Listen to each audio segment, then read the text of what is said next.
สบีได้เฮ้ยสบายดีเฮ้ยถึงแล้วไปดีแล้วตอนนี้อยู่กับพวกเราเดอะชาว้าวตอนนี้อยู่ในหัวข้อคนมีแฟนกับคนโสดคลิปต่อไปนี้เพื่อความบันเทิงถ้ามีข้อผิดพลาดประการใดก็ขอโทษขออภัยทุกคนเนาะถ้าพร้อมแล้วก็ไปรับชมกันได้เลยบ้า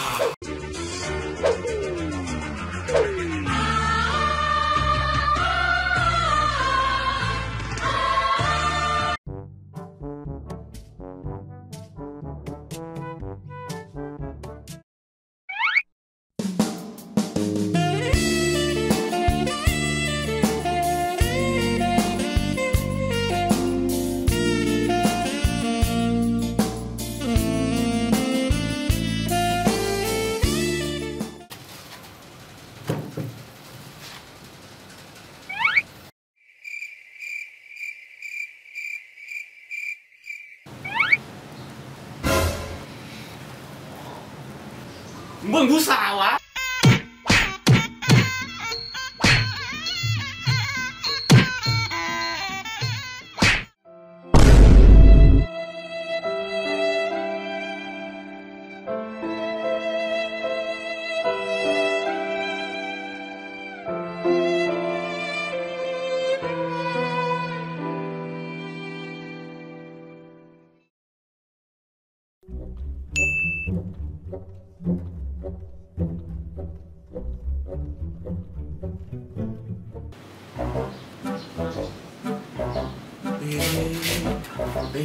เบิ่งผู้สาวนะงามเลยสุดไม่ต้องงามเลย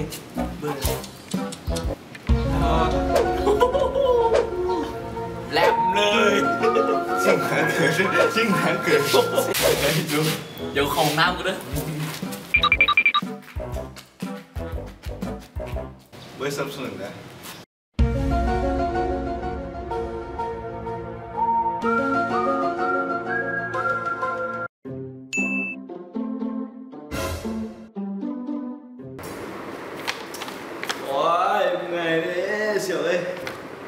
คือกันนั่นแหละว่ะ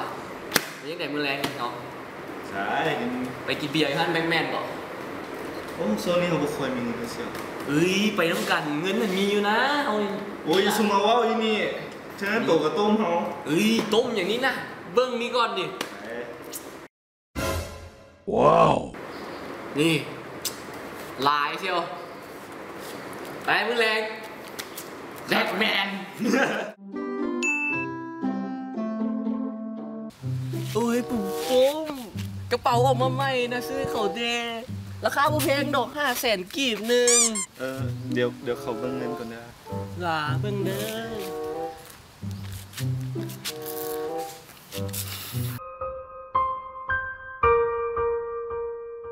อ500,000 กีบหนึ่งมัมมีที่3,000 กีบนะ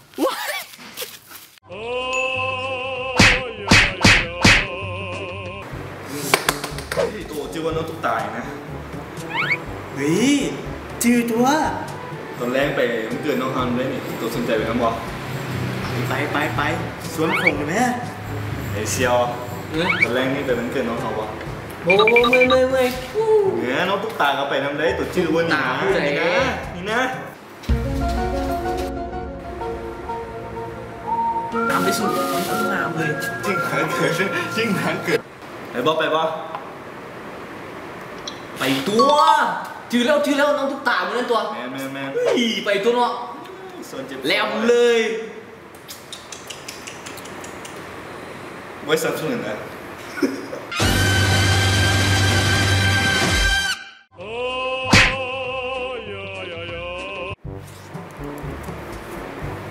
เฮ้ย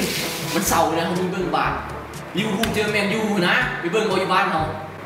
ตัวทีมเนี่ยลิเวอร์พูล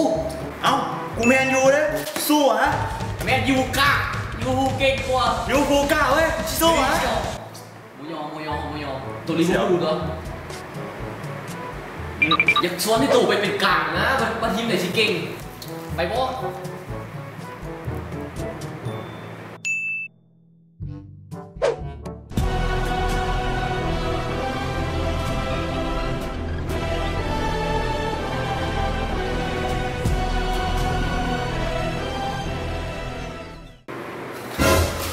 你说吧，係咯。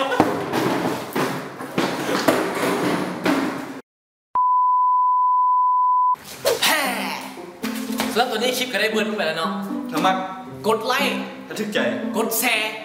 อย่าลืมกดติดตามผมเด้อ ทักไปหลายคนรัวๆเด้อว้าว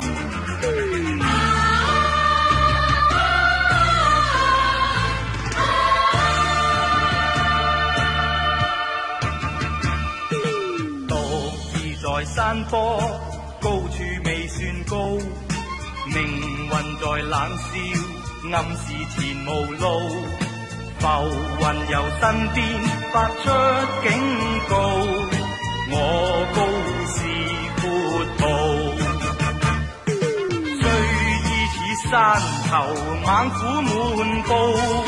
膽小非英雄，決不願停步。冷眼對血路，